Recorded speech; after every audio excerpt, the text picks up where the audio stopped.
All right. Well, welcome everyone to the Open Gov Hub and this brown bag on open contracting and land. I'm Madeline Weber, as Christy said. I'm the communications manager for Cadastre Foundation. We're based here in the hub. And I'm here to introduce an excellent panel. Who are here to speak with us today and get your ideas about how we can advance land transparency, in particular, how we can design initiatives and interventions that support project-affected people. So before I introduce the panelists, I was hoping we could do a quick round robin, since we're a small group, and just let us know your name and who you work with, and if you have any other burning questions or ideas that you want to throw out from the start. So why don't we maybe go this way and work our way around. I'm Marie Madden. I'm the operations manager at Global Land Alliance. I'm in the land space, so I have you guys here. We told you guys who I am, so. And Lars Göring, I'm from the Partnership for Transparency. We are one of the members of the Hub here for anti-corruption worldwide. And I'm Caleb Stevens. I'm the USA Land. I'm Sarah Lowry, also with USD, and I'm an economist in finance. Jed Miller, consultant in government and information space, and inceptors, originators of the open land contract sector. Hi, I'm Wilson. Hi, I work for Inquiry, small international development consultancy, and work on open data and open. Hi, my name is Miguel Sanquinez. I am programs specialist. I work with Cadastre Foundation. Hi, everyone. I'm Carrie Klutz with Open Contracting Partnership. I am Marie Cabral with Open Contracting Partnership. Good contracting corner. I'm Gavin Hayman, also with OCP. So. I'm Erin Kitchell with Namity. Kaitlin Cordes with the Columbia Center on Sustainable Investment. Let's get this roll. And these troublemakers. I'm in the event of communication of the I'm Delaney. I'm a consultant of the World Bank. I'm Michael Jarvis with Transparency and Accountability. Right, excellent. Okay, so to start, I'm going to hand it off to Gavin Hayman. Gavin is the executive director, as you said, of Open Contracting Partnership, where he works across sectors and along the whole process of government contracting.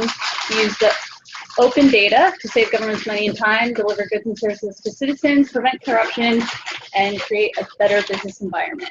So Gavin, want to kick us off for the first few minutes? Awesome, yeah, great pitch. Thank you very much. So there's a snappy open contracting brochure if anyone's interested in our work more generally. What's fascinating is since we started, we're working about 30 different countries around the world. So everywhere from places like New York City, London, and Paris, talking about public procurement and public contracting, through to countries like Mexico, Argentina, Ukraine, and elsewhere. We've mostly focused so far, when we talk about government contracting, on the government awarding kind of contracts and spending your money. We've done a lot less work on how government kind of awards contracts in relation to the actual assets of the state and manages those. My actual background is in the extractive sector, and I was heavily involved in EITI and everything else. So I was really interested in how government sort of spend the money once you have transparency about how it comes in, and looking at that. But it's worth saying, with land contracts and with extractors, you have this incredible like rent that can be extracted and uniquely kind of corruptible point. So we're sort of gone where the energy is, which has been around spending. But I'm really pleased to revisit land today, because it feels like one of those issues that got away. And one of the questions we're asked is, it feels like it's been a bit of an orphan issue, right? Dealing with like land processes and how they're kind of dealt with and what are kind of global best practices and so on. And so having worked in things like EITI, I'm really struck by the difference in the land sector. And just that land is so like uniquely enmeshed in culture and identity of citizens. It has a much more profound personal touch point to people's lives about the extractive. And yet at the same time, you're talking about much smaller flows of benefit to government, and also much kind of smaller levels of economic investment. Doesn't mean they're not important. In some ways, almost more profound and touch more people.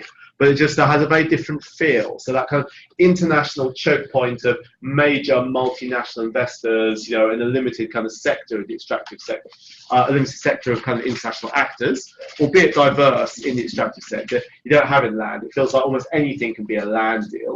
And so, really tried to get our heads around where could an open contracting approach add value. And so we've been working with Columbia Center. We did a kind of just a paper thinking about, what were the key questions around transparency and what are the next steps. And this was just an idea really to touch base with everyone, see what has happened in this space, what is new, are there really good models that we should be copying and scaling up. And I know about the awesome work by Cadasta, I'm totally impressed by the work Namati's done in India and elsewhere, so I'm kind of super excited to hear from you guys. So I'll end my remarks really soon. Was that thought of, are there good practices and best practice kind of models that are worth scaling? And then with open contracting, we work a lot on open data, how open data can then reinforce and empower different kind of feedback loops, both across government, across businesses as a major user of contracted data, across citizens. It doesn't yet feel like land is a data issue per se. There's profound issues of data about who owns the land, and Cadasta is working on that. It doesn't feel like the open contracting approach of having a kind of contracting data standard would necessarily yet be helpful. I want to kind of check in and pick people's brains about whether that is the case, or whether you're talking about so many different deals of different sizes in such a fragmented environment. There is a value in actually joining up the entire flow around things. And lastly, sounding a note of nervousness about public contracting transparency in the land sector. I've often thought that publishing the contracts after the event risks justifying the unjustifiable. I mean, there's such an important issue of consent and asking people, about the kind of the whole process of public contracting, not just publishing the contracts after something's happened. About ta-da, we've invested some money in your country, aren't you lucky? And so I want to kind of ask people about that. What are the real choke points around the contracting process that should be better, illuminated and made more visible? It seems to me that right to know, right to decide, it is one of the kind of crucial issues. And then the issue of kind of redress and consultation when things go wrong. Again, I've seen clever processes in the extractive sector, like BP did with the Tangguh LNG, which was an investment in West Papua in a profoundly kind of conflict-afflicted environment where you had kind of predation by the military and the police around kind of the concessions there. But how would you take that through in a scalable way in the land sector? So kind of I'm starting with more questions than answers. So it seems like the open contracting model of where we've been able to make progress around spending won't work for the land sector. And so what might work, and where might we come up with new incredible models to make a difference? So fortunately, Caitlin's got some answers, I think. So. Unfortunately, I don't think I do. That's why you all are here, because I hope that somebody else in this room does.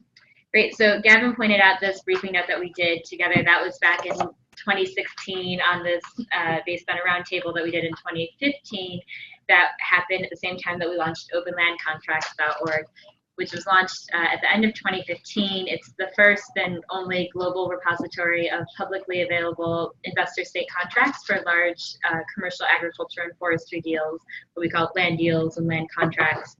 The content on the site has grown rapidly. When we launched, we had 69 contracts from 8 countries. We now have 169 contracts from 15 countries, and a number of associated documents as well. And our aim with the site was to make these contracts more accessible for people, particularly for non-lawyers. So we, aside from putting up the contracts themselves, we make them searchable. We provide plain language summaries of key social and environmental and fiscal and operational issues. We have developed tools to compare issues between contracts. We've developed guides and glossaries for understanding contracts, etc. And we launched open land contracts because we felt like large-scale land deals, like the ones Gavin is talking about, have serious implications for people, and the contracts govern these deals, and they create obligations and responsibilities for different parties. They allocate risks between people, and they often affect the ways in which these types of deals will have impacts on social issues and environmental issues, etc. Yet there is very little transparency around these deals, very little transparency around the contracts, which made it really difficult to assess the implications of these deals, to monitor against them, made it difficult for communities to understand how deals might be affecting them or would stand to affect them in the future. And our goals with launching were to assist governments and communities and other stakeholders in accessing, searching, comparing these contracts, understanding them in order to increase transparency, but really to enable greater accountability and to encourage and support more responsible investment. We're not particularly interested in transparency for transparency's sake, but transparency is a means to something else. Another goal of the site was to demonstrate that disclosure is feasible and not problematic, particularly for host governments that might be reticent to proactively disclose their deals. So showing that, you know, these contracts can be put online and it's not a big problem for you. Since we've launched, we've also undertaken a number of other efforts, both to support users in using the site and information disclosed on it, and also to help try to push the issue of transparency around land investments more generally. So we've provided mini grants to different organizations for using the site. So we've supported a civil society organization in Cameroon that works with communities to monitor what's in the contracts and what's actually happening on the ground. We just provided a grant to a civil society organization in Liberia to do something similar with kind of awareness raising of communities where an investor plans to expand their operations and where there's a deal in place that's publicly available. We've also provided grants to a journalist and to the Business and Human Rights Resource Center to do interesting kind of more research-oriented efforts around these contracts as well. We've been trying to convince governments to work with us to disclose their contracts proactively. So we've offered open land contracts as a platform where we can provide country-specific sites for them. We haven't had any takers so far that we've managed to make it all the way through to implementation with. We found a couple of governments and people within governments at different points who are interested or who have given us MOUs, but for various reasons, they've all ended up kind of failing, mostly because of political changes on the ground before we've been able to implement anything. And so reflecting on 2.5 years of open land contracts and these other efforts we've made around trying to push for transparency of land investments more generally, I wish I had more answers like Gavin suggested that I might, but I do feel a bit torn about the progress that we've made, both with open land contracts and with land transparency more generally.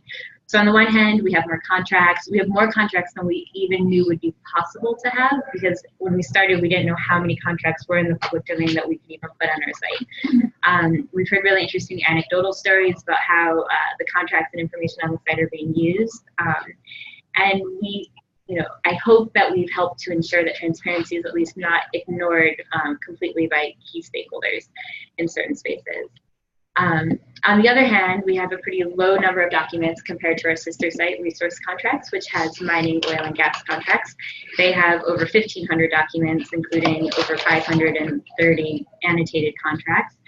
So compared to what's publicly available in the extractive side, it's just almost night and day, it feels like. With open land contracts, we're still seeking to understand how the site is being used, et cetera, and we're working with Jed and with others to get a better sense of that right now. But more generally, it seems like not much has changed since we wrote that briefing note with OCP a couple of years ago, at least at a significant scale when it comes to land investment transparency. So Michael has been teaching at one of our trainings for the past few years, and every year we have this conversation before the training. So what's new with land investment transparency? And every year I say, not anything really. Like there aren't really new governments that are disclosing proactively. There aren't investors who have really taken up the issue. There are no DFIs who have suddenly decided to require their clients to disclose contracts. So it feels like nothing has really happened at a big scale, even though there have been interesting civil society initiatives to try to shed more light on the deals not being taken up in any bigger way. And so a few of the things that I've been struggling with, which we put on this, if I can find it. Oh gosh, I know how to find it. You make things. Okay. A few of the issues that I've been struggling with, which we're hoping that we could also discuss here together as a group, is really first, like Gavin said, is land transparency an orphan issue? And if so, what can we do about it?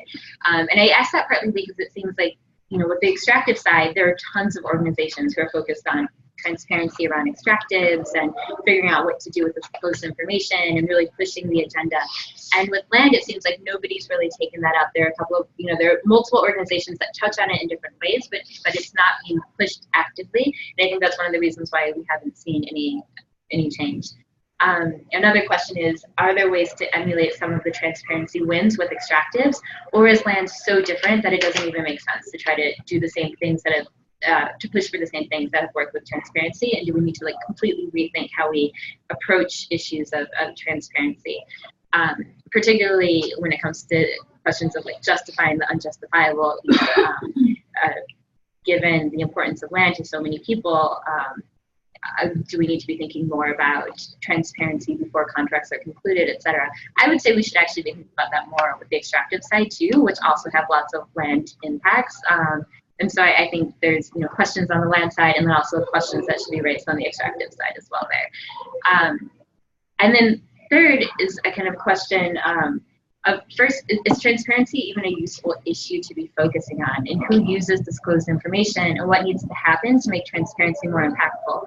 And I've been asking my colleagues who work in extractives this a little bit, like they have had a lot more transparency. Can they show change? Can they show meaningful impact from that transparency? And then I think for us, we were particularly interested in can transparency lead to meaningful impact for project-affected people? And are there things that we need to be doing to ensure that project-affected people can use disclosed information to meaningfully affect change in their own lives? So those are things I've been wrestling with. I would love to hear all of your thoughts on that, and I will turn it over to Erin now to give some perspectives as well. So big questions that we're all putting out there. So I work with Namati, which if you're not familiar with us, we focus on using community paralegals in several different sectors, but most of our programming is related to land and environment. In particular in Sierra Leone, Kenya, and Myanmar. India, environmental justice, so closely related, but a slightly different take there. So I'm going to try to speak a little bit to this question of pathways of impact and then use by affected communities. I mean, the first thing that I would say from our experience is that the power asymmetries between communities and then the investors coming in are staggering, and information is one big part of that power asymmetry. So I think we do feel like transparency is important.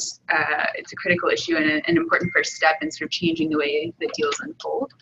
I think to some of the questions and reservations that have been expressed, for that to happen in practice, though, it has to be embedded in a broader set of activities and questions around just land governance and how that functions. So I'll try to speak a little bit from that perspective, and I think it's it's come up already, but really focusing in on process indicators. So not so much here's a finalized contract, these are the terms of the deal, but focusing on the negotiation process, consultation process, and then on the back end on monitoring and oversight and how those are happening in practice. I think those are two areas that have been difficult nuts to crack, but are really critical for seeing change in practice. So I'm just going to share three sort of thoughts on design of transparency initiatives and ways that might try to get at some of these, even though they're sort of thorny, complex issues. So the first is that whatever system or initiative is being designed to increase land transparency, it really has to be designed in service of affected communities. So it has to be accessible, actionable, and responsive to their needs. I think because there is already so many challenges around just accessibility of data in the land sector, oftentimes we may be working more with well, what do we have? What can we sort of pull together and put out there? But there's a certain danger in sort of making the lowest common denominator public, and I do think more needs to be done on pushing for actually enhancing the range of information that's out there and can be included. This might include things like Right to Information Act, use of that, which we've done quite a lot of in India, and that's useful, particularly again on this monitoring and oversight side. It could mean community pathways for communities also to providing information into the system.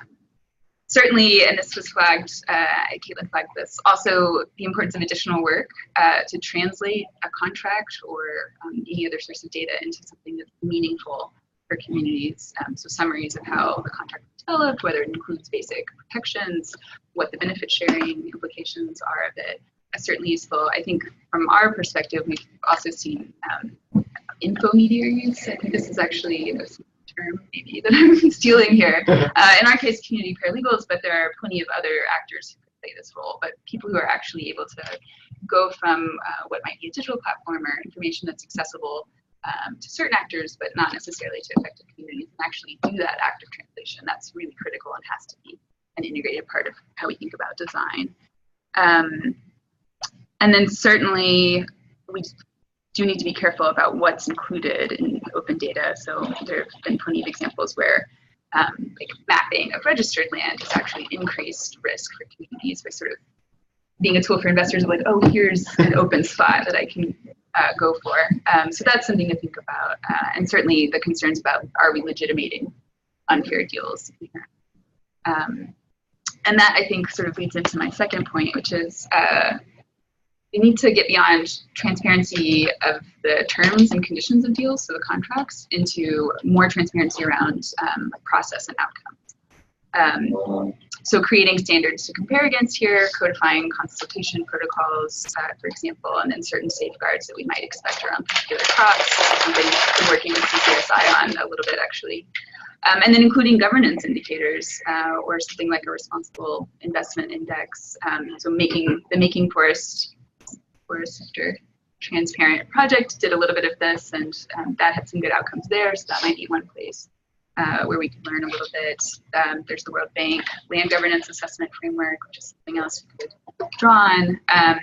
In terms of an investor index, providing information on past behavior can actually be really useful. Both for communities and for governments in assessing, well, who am I negotiating with? Are they operating in good faith? And one example here is the Access to Medicine Index, which is actually comes from the pharmaceutical industry, and sort of tracking some indicators there. So that might be something that we could think about as well.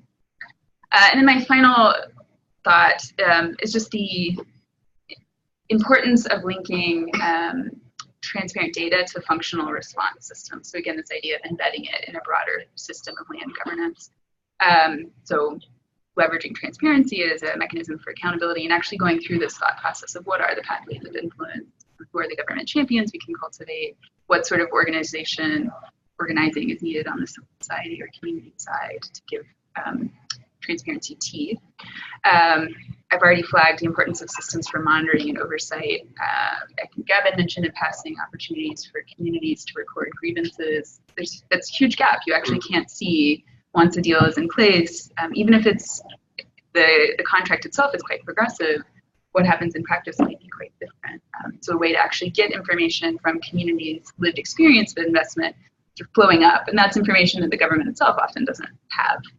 So anything they might want to do to make land governance more equitable and progressive and sound, that's actually information they need.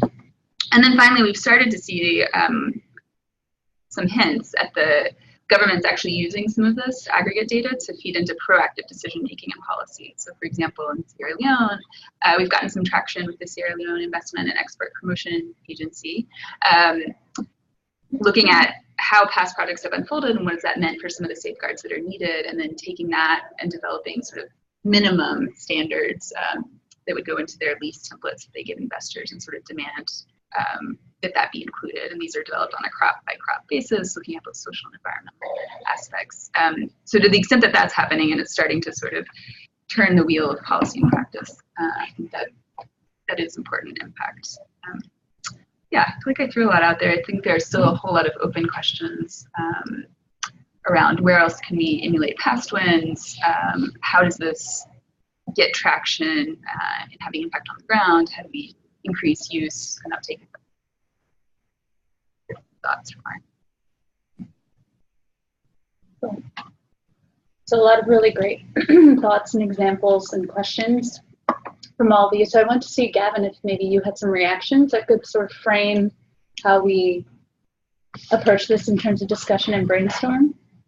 Sure. So I think one thing I've heard that came across really clearly from everyone, I guess, was that the value, taking a sort of whole of the contracting approach, and thinking very much about that planning stage, which is so incredibly important to community consultation here. Then I also really like the emphasis you both put on the implementation stage. So you have this kind of, it's a moment in time really where there's a consultation and maybe planning might be a year-long process, but then the implementation might be 20, 30, 40 years. So in terms of the impact on human lives, it's a very long, meaningful kind of part of that. We don't often think enough about how you monitor and implement these things over time. I think that totally counts the extractive industry as well. So the extractive industry might learn something from the land industry in that case, right? So that's kind of good. The information asymmetry has been staggering. I remember going up country in Liberia to one of the concessions there as a palm oil plantation, and people, knew literally nothing about it. Right? They wanted jobs, but they wanted jobs on their own terms, and some say in the whole process. And so, thinking of Oxfam's report on the Turkana pipeline extractives, they were saying, how do you deal with an incredibly mobile population of which like 80% of them don't read or write? How do you begin to consult that? So those asymmetries are staggering. What I'm struck by in the land sector, you don't have a kind of countervailing international scrutiny and pressure in the same way as you do in the extractive sector, sort of help limit those, which is why I liked very much your point about, are there responsible indices or some way of beginning to tilt that balance or begin that debate? I was kind of intrigued as to why it might be crop by crop versus general principles, and I'd like to know a bit more about that and so on. And then it was just interesting about, I think we're all saying, and we've seen this so clearly looking at the open contracting team, about how transparency fits into a meaningful flow of business decisions and the actual decision-making process of government in a credible kind of way. So unless government consumes and uses the data for its own purposes, it doesn't really care about the quality. It can't be like a sticking plaster that's like, thanks civil society, good luck using that data. So trying to think that through in a clever way about the land process, consultation and investment. And I like to be sort of about helping people get better deals kind of the second time around, which actually follows how it's worked best for the extractive sector, where it's been this kind of iterative learning process around your first deals you'll take was this, you get a better deal if you did this, this, and this, and actually making like a business case for change has been interesting. One of the things that, as well as the infomediary community, which is much more developed around the extractive sector, it's just great examples now of people actually almost doing like open source modeling of extractive contracts. I'm not sure you have to model land contracting quite the same way, because the actual fiscal parameters are presumably a lot less complicated, right? But trying to think about how you create that iterative learning amongst government and officials who should care but don't care at the moment, I think could be a really smart way of making a bit more of a difference. So I'll stop there because I want to hear from everybody else. But yeah. So this is mainly a brainstorming exercise where we all kind of share our thoughts and ideas. We want to turn it to a group to see if you guys have any ideas and questions, areas for discussion that we can start off with. And we also are open to maybe breaking out into smaller groups if the group prefers.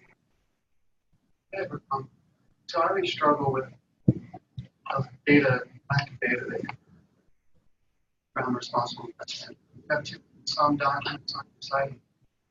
What percentage do you think that represents of all land deals that have happened in the last 5 years? 0.1%, maybe less. So impossible to know because they're so untransparent. Exactly.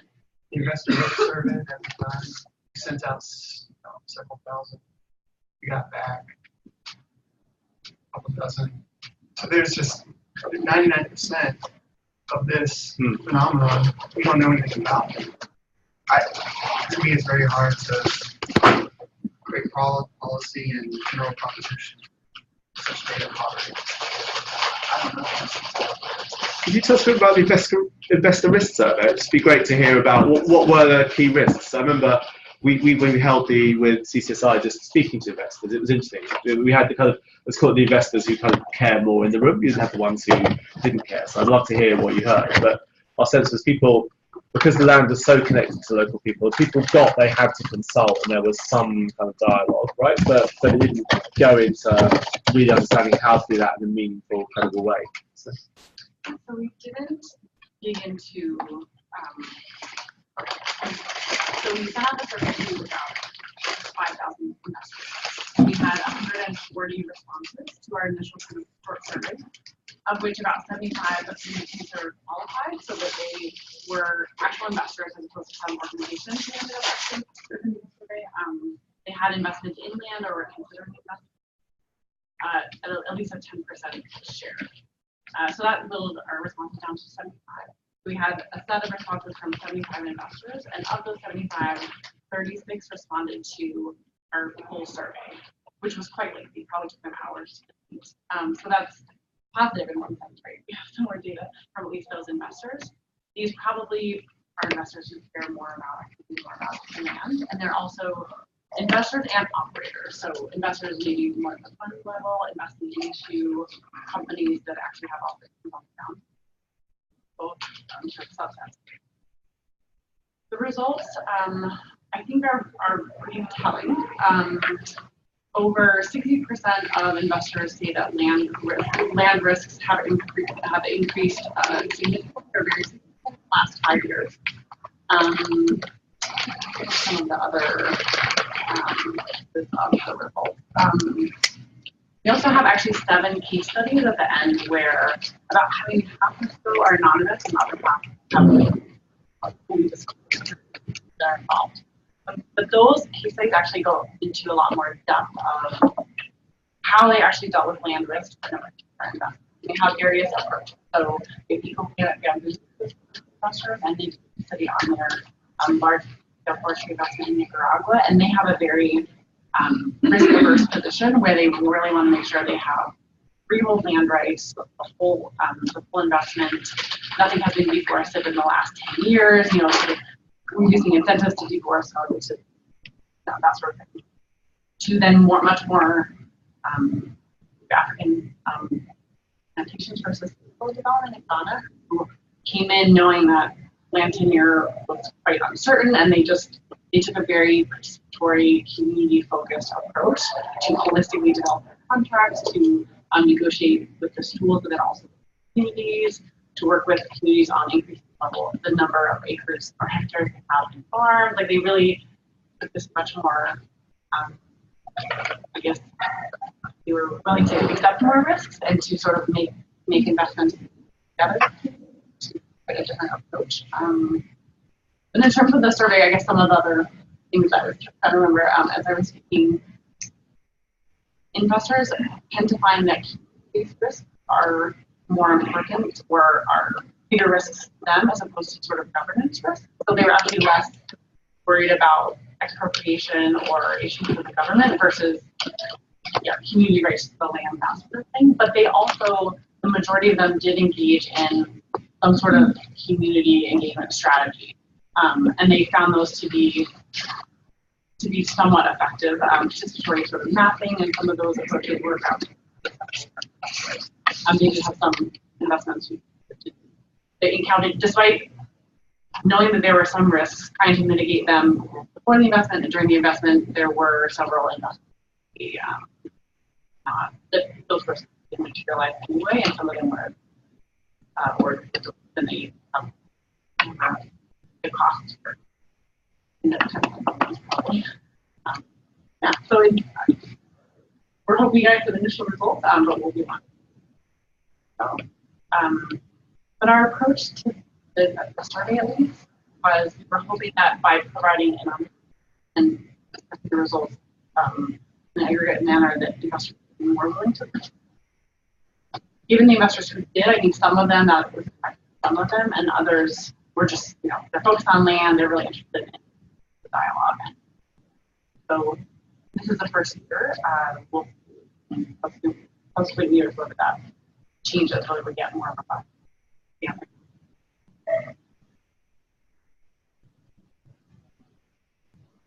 You have some examples of civil society organizations that have used this data successfully, and what the results were. I mean, were they able to, discover corruption or other things happening to these transactions, and did something happen as a result of it? And you must have run into some of those cases in your work. So with open land contracts, in a lot of ways, I think it's too soon to say, and we're trying to do much more sustained research right now to understand how the information been used, etc. So, I mean, I think I've heard of some interesting stories, like the group that we funded in Cameroon. They took the contracts that were publicly available. They developed a grid to understand what the government's obligations were and the investors' obligations were, and then they worked directly with communities affected by the investment so that they could try to do monitoring on the ground are the investor and the government actually doing what they're supposed to do under the contract. But in terms of whether that actually affected meaningful change for them is something that I don't know yet. And also it might be hard to measure, but I think it's an interesting example of trying to empower communities to understand what's in the contract. Another example that I like to think of where it didn't help, but it potentially could have helped is Global Witness did some really interesting work a few years ago looking at a specific concession in Liberia where the company that had received this very large concession also went and negotiated directly with a number of different communities. And Global Witness compared what the investor had to provide to the communities under the investor-state contract, which was publicly available, and under the MOUs that they signed with all the communities and under domestic law, and found essentially that the investor was giving almost nothing to the communities in response. But the communities were giving up the right to use their land in some way. The government already technically had the right to provide that land, but the communities were signing these agreements saying, yes, you can use our land, thinking they were getting these things from the investor, but the investor would have already been providing most of those things anyway. So in that case, there are also questions of whether the communities actually were able to negotiate kind of fairly if they felt like they could push back against what the investor was offering. But I think it shows the potential for, if you know what's in the investor-state contract and you can compare that to what is being offered to you by an investor on the ground, you could potentially say, well, wait, you're not offering me anything other than what you would have had to give me anyway. I need something else if I'm going to sign this agreement with you. And it was the open data that allowed them to do that analysis. Without that, they could not have come to those conclusions. I think, yes, that's right. Open information rather than data per se. Right. So it was But the through the disclosure of system. the contract that Global Witness was able to do this comparison of. And I think that's an important distinction between information and data. Never mind all the folks who say they're doing open data, governments that claim they're meeting open data commitments, or organizations or vendors who claim to do open data, when what they're really doing is some version of open information, which is just as valuable. But here, one of the things that I keep asking myself is, besides the difference in number of zeros at stake, right, and like percentage of the hovering for potential public benefit or corruption, is there also something about capacity, legal capacity, political capacity to engage, sense of self-agency? What are the things, maybe in the absence of a booming urgency because the numbers are so high financially, maybe all these other things about capacity to engage in governance or anti-corruption or exercises of consent, maybe all those capacity issues have a much more significant influence in this space than they do. They're allowed to have more influence because the other things that might come in the extractive sector aren't there to push everybody into the questions for other reasons. I think one of the things we're doing together we want to look at is it that if we could only make this easier to understand or engage in some sort of more user-centric exercise about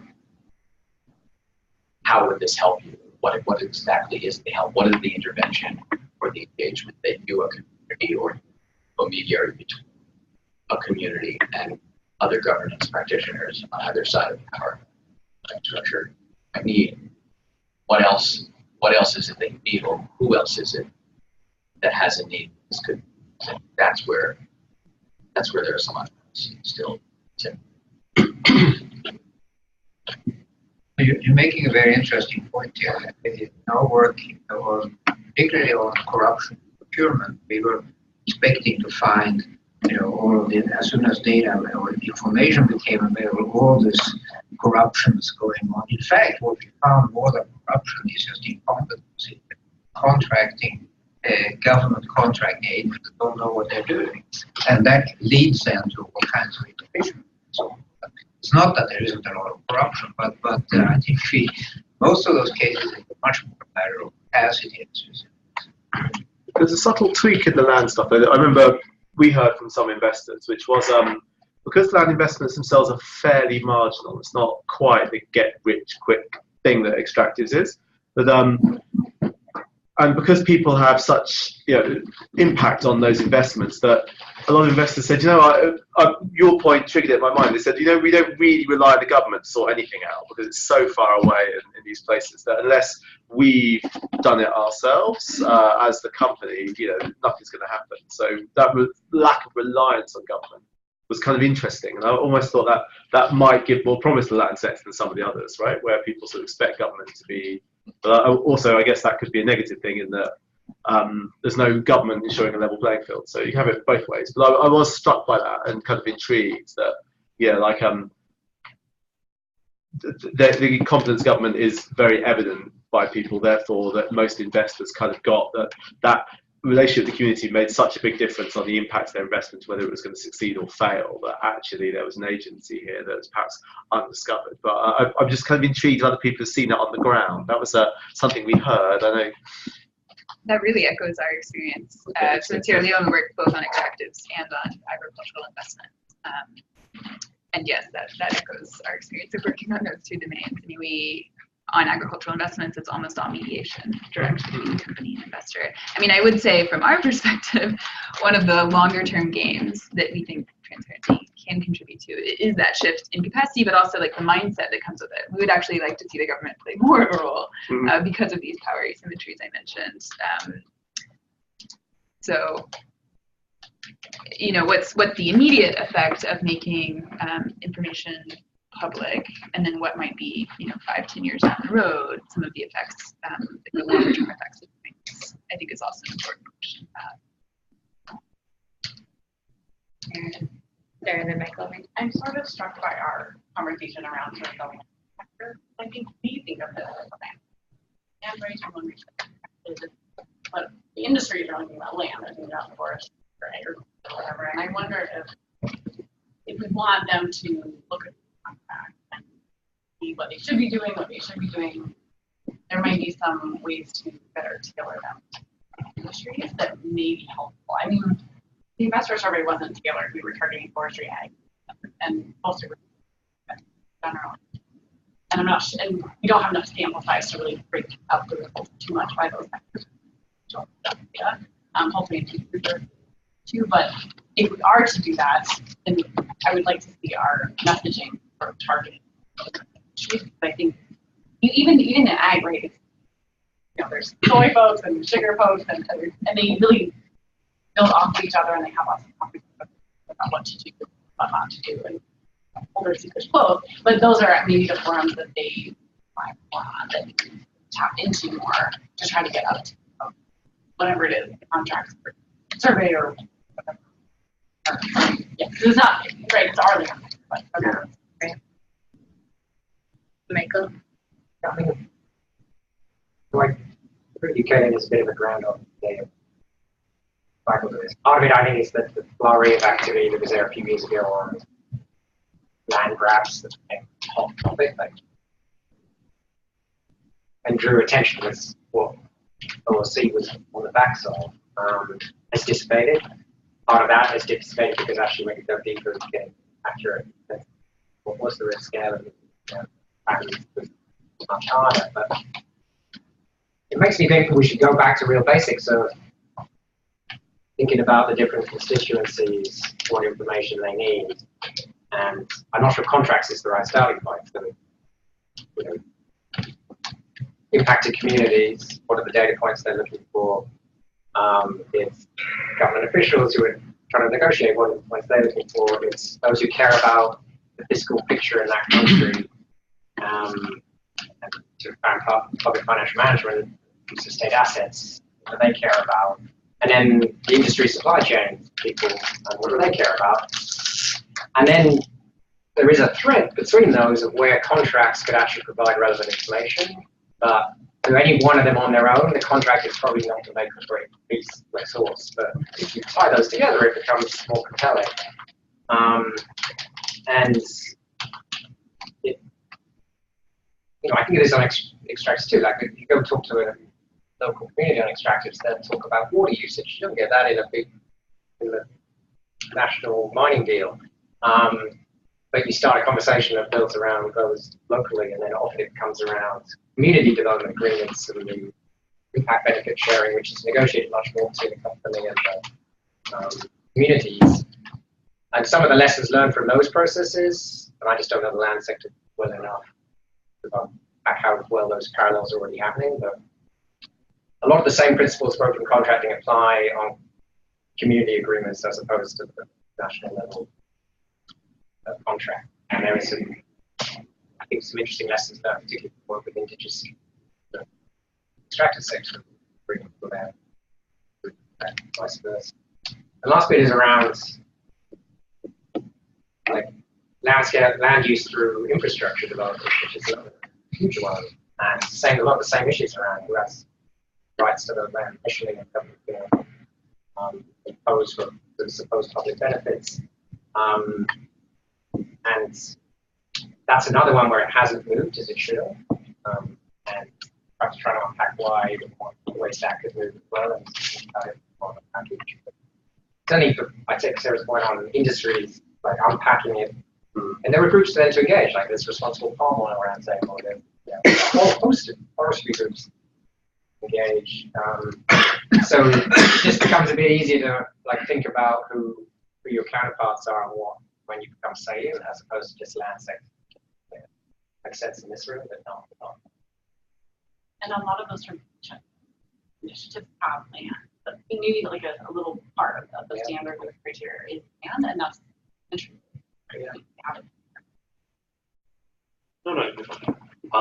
So I'm sort of struck by, it makes sense that would be special case extractives, right? The scale, but also sort of dynamics about what the company's involvement were in these deals and in these properties.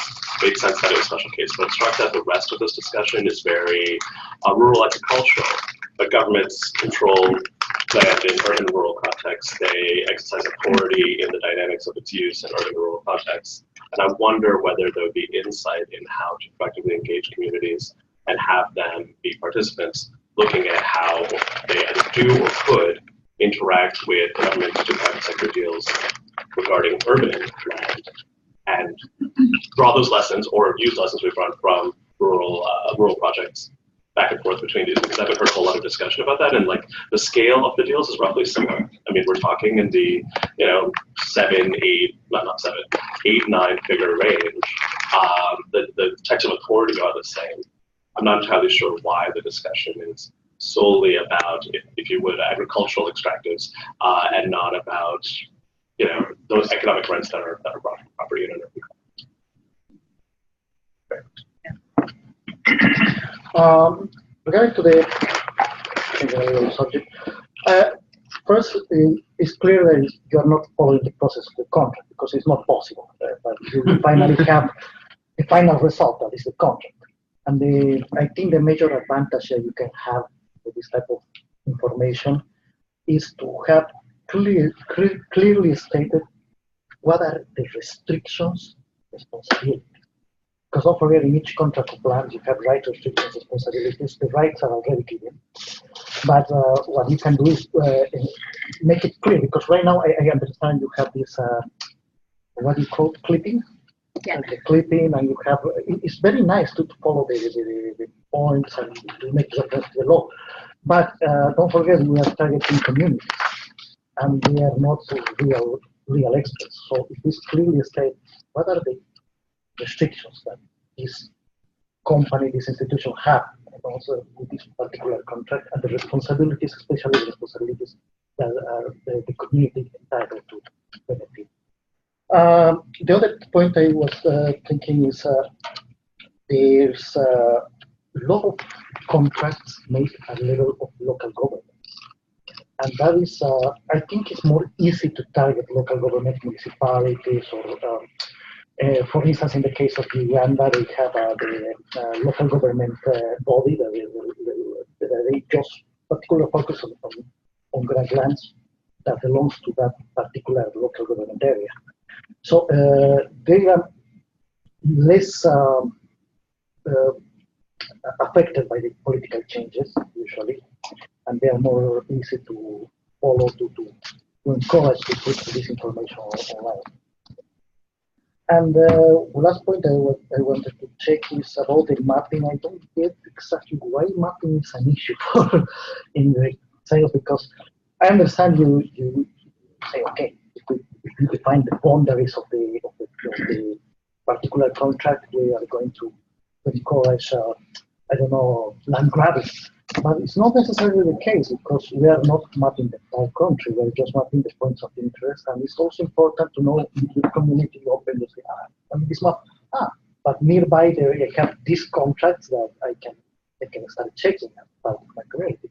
Not necessarily polygons, but at least points to identify which contracts are affecting your community or your area or your local government. You're asking why mapping is an issue for open land contracts? Yes. No, because I hear that. Yeah, I probably have a reputation as being an anti-mapper. No, so for open land, the hub. I'm sorry, you can't say that. For open land contracts, we have struggled with this a lot over the years, because multiple people have asked us, why don't you map your contracts or try to provide spatial representation of the concessions? And I understand that there are many good reasons for doing that. We, I mean, if there's a map that's annexed to the contract, it's on our site, like you can find it, right? But what we've been really resistant to so far is pulling out geographical or locational information from a contract that hasn't been visualized yet and visualizing it ourselves. Partly because, for me at least personally, I feel like a lot of these deals are very contested. They're happening over 100,000 hectares of land where there are thousands of communities living, and they have some legal, I mean, the contracts are there, so there's a legal right to use the land for the investor. But my concern has always been that if we go in and then help visualize something, we're just further legitimizing the concession that already exists. And I think that if it's going to happen, I would like to see it overlaid with a number of other claims to the land at the same time, like claims by communities, claims by indigenous people, claims by other concessionaires for other types of investments, etc. And that so far has just been beyond the capacity of open land contracts to do. I think if another organization were doing it, open land contracts could potentially link to that.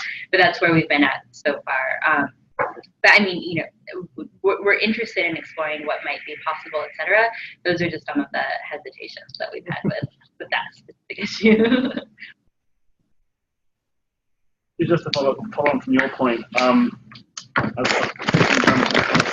same line about, as I say, a Facebook user, there's a big discussion around terms of service, long detailed contracts, designed for people not lawyers, that require some training to understand them.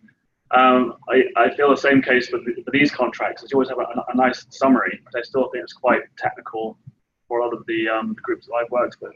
Just to give an example, in DRC, we visited one of the logging concessions we have a contract for, and there's an indigenous group there, a Bacabigna community, who we met. We were training how to use some technology that we're working with.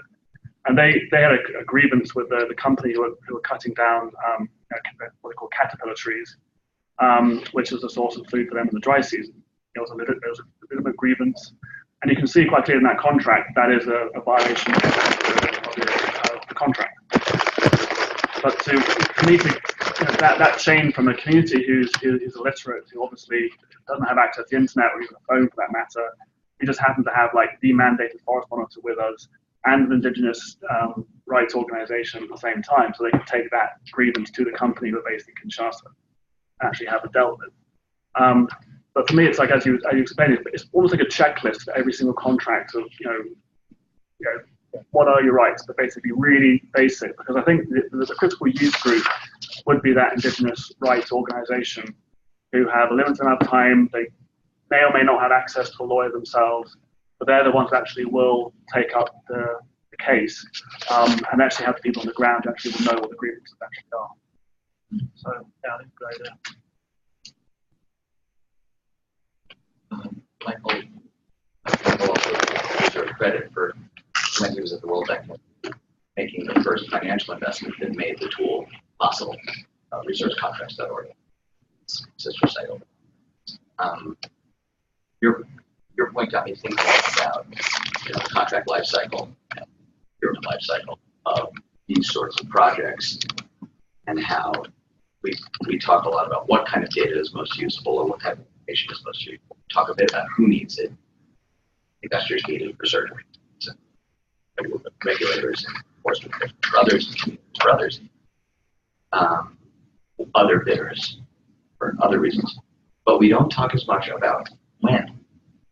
When is information the most useful? So I think to imagine kind of a look for the alignment of need states based on the project life cycle when it comes to land and the different needs of different actors who may or may not aware or may or may not be who are implicated by that project life cycle. That's a very interesting way to think about not just how to make the case for land transparency or how to make the case for a tool like this or information like land contracts, but also to make the argument for land transparency itself. Like there's a moment where you know something and design toward that moment, those moments. Think about that as like a factor of time. Gavin, if I'm not mistaken, your website has something like a open contract lifecycle. Is that correct? Yeah. It's also, if people want to have a look, it's also in here of just the kind of the different things you can do with, let's call it, it's sort of open contracting information and data at different points in the contracting chain. We haven't worked in the land sector one specifically for that, but we're much more in the public procurement and says, like spending money space at the moment. But we are doing one of those specifically for the extractive sector. So we've been working with NRGI, who I think most of you remember, Natural Resources Governance Institute, to precisely join that up in the extractive sector, and then trying to look at where are the examples of people getting this right, because we also felt in the extractive sector people were thinking not about the the EITI, the extractive industry transparency, money coming in, but weren't really thinking about how the deal's done in the first place. And when they are, again, it's more on the contract being published than it is on the contracting, and we felt we wanted to kind of just rebalance that flow of information.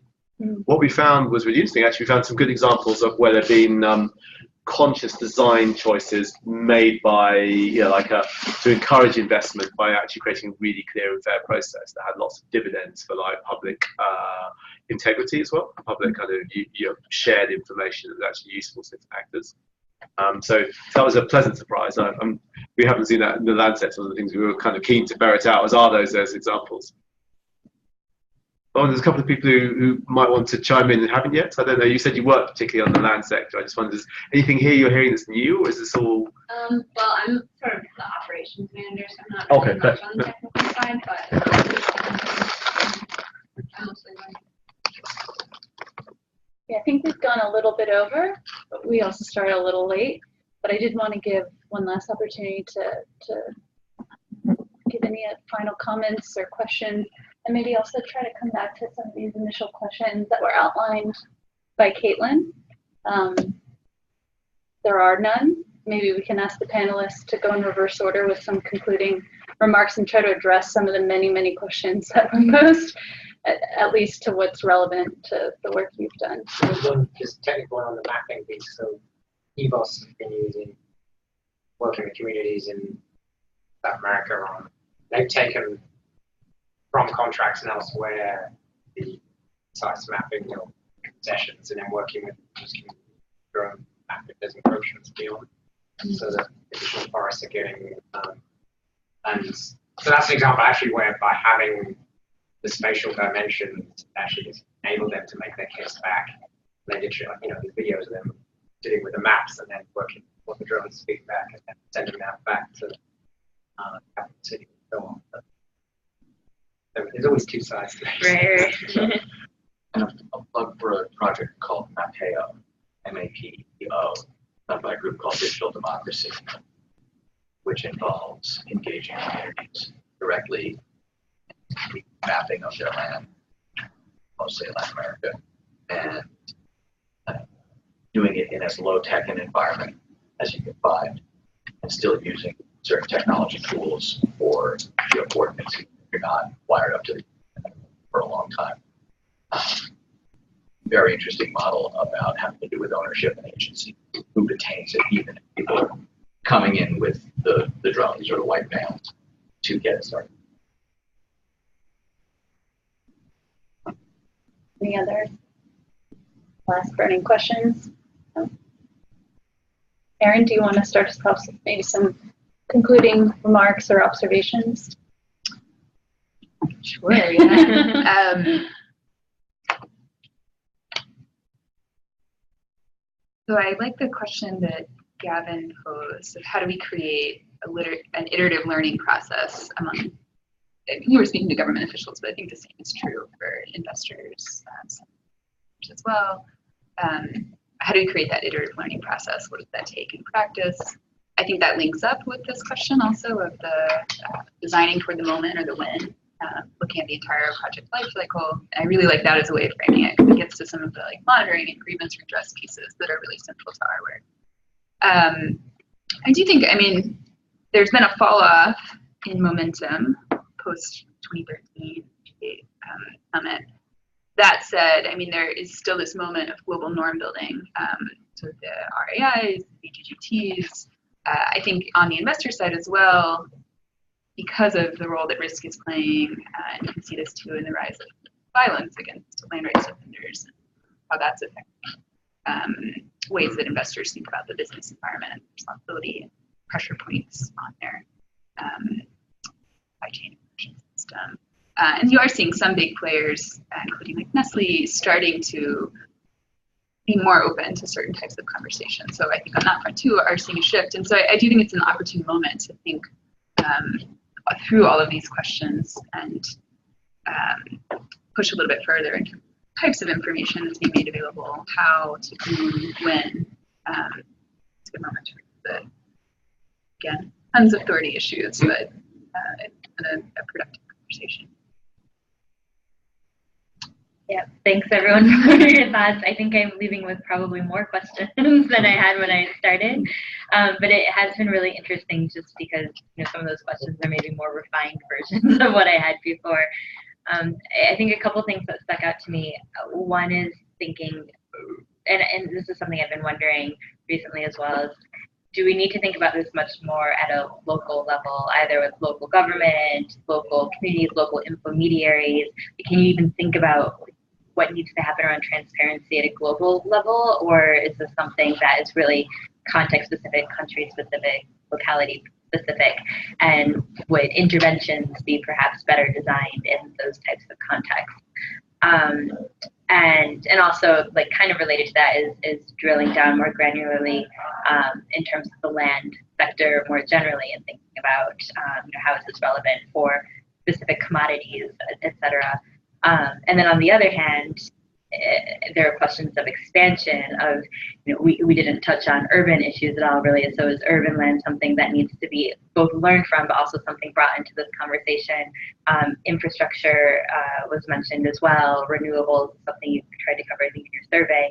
Those are all things with big land footprints as well. So in some ways, when thinking about transparency around land investments or transactions, maybe the thinking needs to be even broader to try to cover some of those other areas with big land footprints as well. I'll leave it there. So in closing, thank you everyone. So we've probably answered the first question that we do think it's a bit of an orphan issue, and we haven't quite got that. It seems like it breaks down really, really locally in a very meaningful type of way.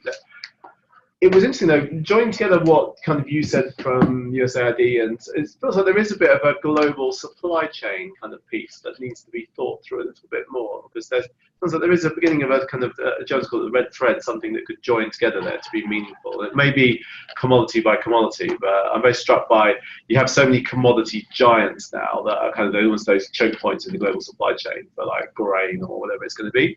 But it might be worth trying to think about how they probably don't ask any questions on the supply chain, but that kind of how you might cascade some of those kind of questions about where things come from more meaningfully. So kind of that very different from the transparency in the extractive sector, which has been much more internationally driven. So I think we've sort of answered those.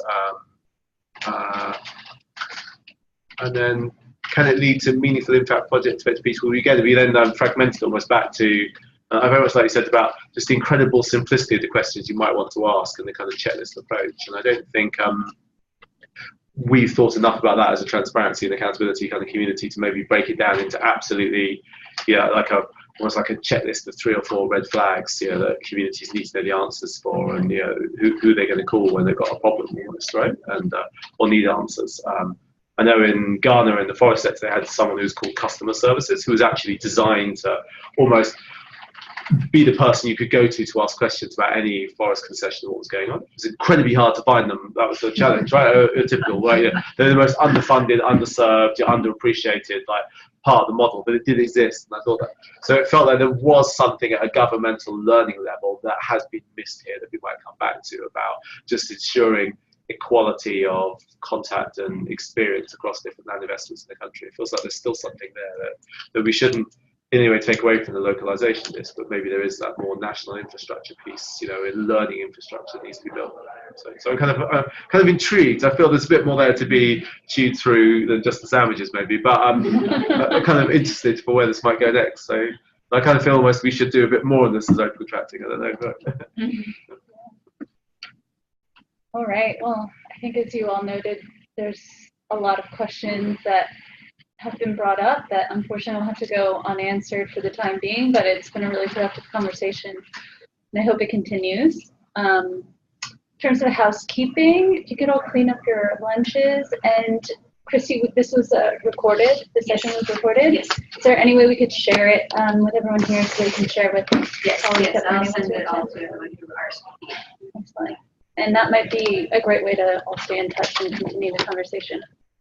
Okay. Great. All right. Well, thank you. Thank you. Panelists. Thank you.